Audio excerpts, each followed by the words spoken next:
So this video here is about a young girl. She was about 16 years old and lived in the village, and she was so beautiful that all the local men fell in love with her. Their wives and girlfriends were not happy, so they said she must be a witch, as she was bewitching the menfolk.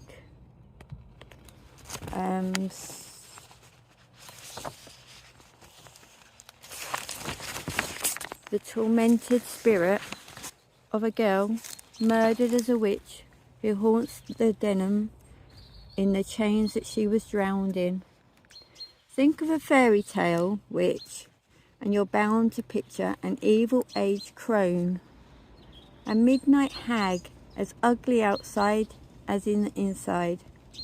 Few in folklore put the witch into bewitching, but delve a little deeper, and the ideal of a beautiful witch able to lure men to do her bidding by means of her beauty is rooted in mythology. In Homer's Odyssey, Circe bewitched shipwrecked men into her palace before turning them all into pigs.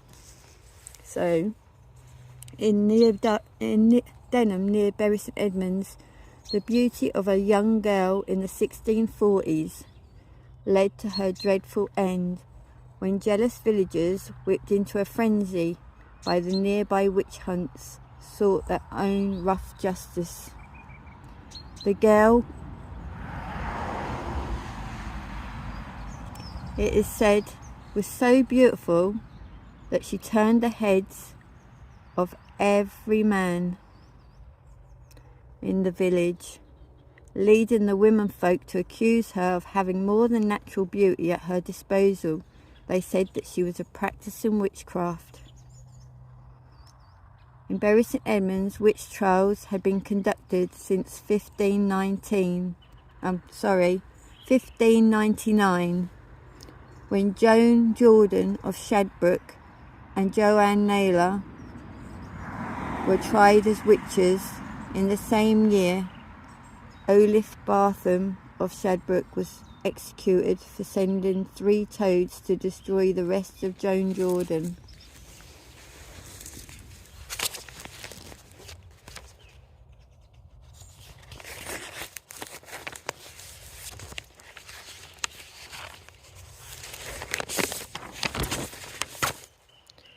By 1645, witchfinder General Matthew Hopkins was at large on the 27th of August.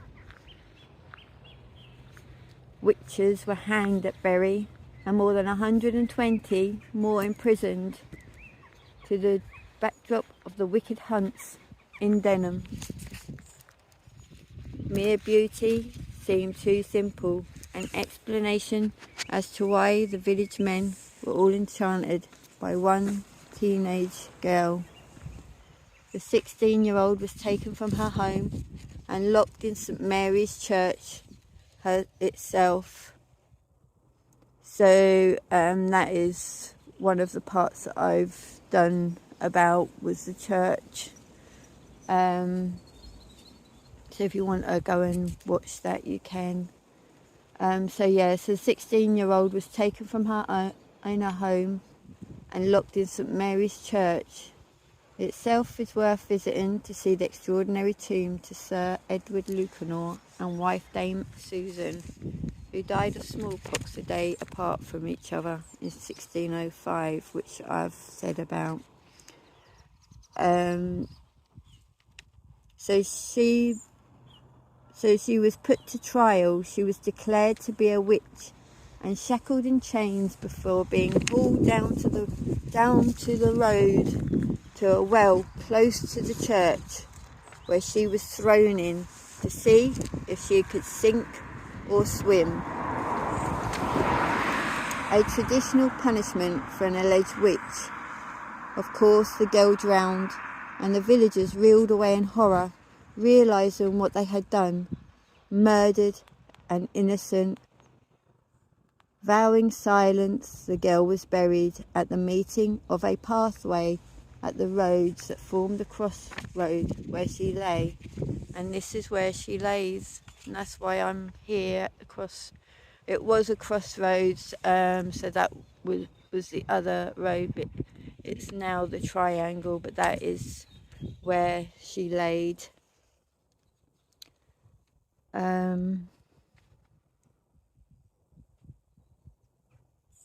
It's claimed, so for many years, until workmen digging up the road discovered her skeleton still in chains. The girl was moved to another graveyard where the story goes she was given the full Christian burial she had been denied back in the 1600s. Since the shameful execution and the subsequent denial of all proper burial, crossroads were reserved for people who it believed had no right to lie in consecrated ground. You got to think, this poor innocent child, 16-year-old, you know, she was chucked down the well in chains. She died at death, you know, and then she wasn't even allowed to be buried. She was just, yeah, terrible.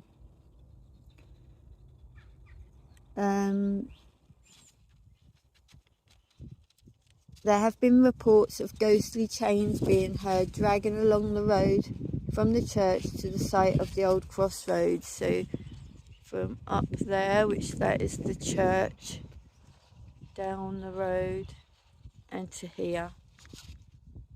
When the noise of the chain ends, a luminous ball can be seen hovering just above the ground for 5 or 6 minutes before it fades away, just like the beauty of a young girl snuffed out by envy before she could live a beautiful and happy life. And I really hope that you enjoyed my little talks on Denham, where I grew up. There is a lot of things that went on around these areas, you know, and in Barrow. But I thought, as I'm visiting my mum, I would come on here and just give you a little history of where I grew up.